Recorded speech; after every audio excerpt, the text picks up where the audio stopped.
Jadi bila kita dah membaja macam ni, okey, untuk pokok limau ni, selalunya kita kena gemburkan dulu tanah. Okey. Sebab apa? Sebab nak bagi pengudaraan yang bagus. Tengok tanah dia cantik kan. Jadi kita kena gemburkan dulu. Gembur macam ni.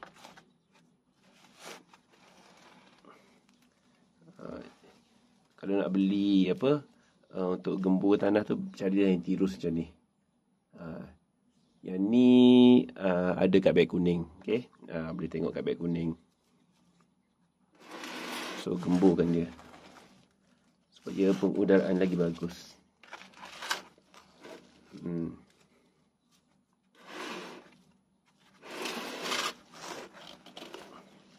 Kena rajin gemburkan.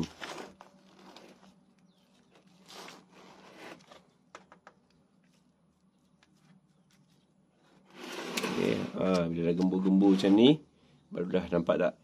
Dia punya tanah dah cantik, dah elok.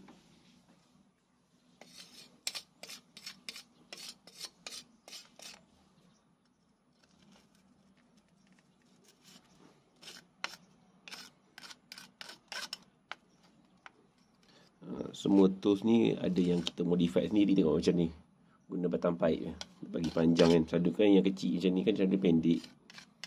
Kita modify sendiri je lah.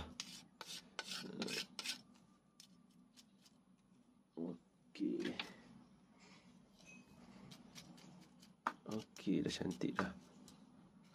Bila dah gembur macam ni, cantik lah jadinya, kejadiannya.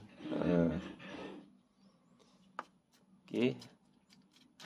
Lepas tu, kalau kata dia punya media tu belum siram lagi, siramlah. So baja-baja tadi dah sebati kat dalam dah. Nanti pokok pun akan naik cantik. Yang penting kena beli ni. Okay? Ni memang sangat berguna. Dia panjang sikit tau. Panjang sampai belakang. Ni memang sangat berguna. Tapi hati-hati lah, sebab takut ada orang jual yang fake. Yang fake tu dia punya besi ni nipis. Ni tebal memang kuat lah. Ini memang kuat. Jadi yang penting tanah kena gembur supaya pokok tu lagi segar. Kena rajin-rajin gemburkan dia.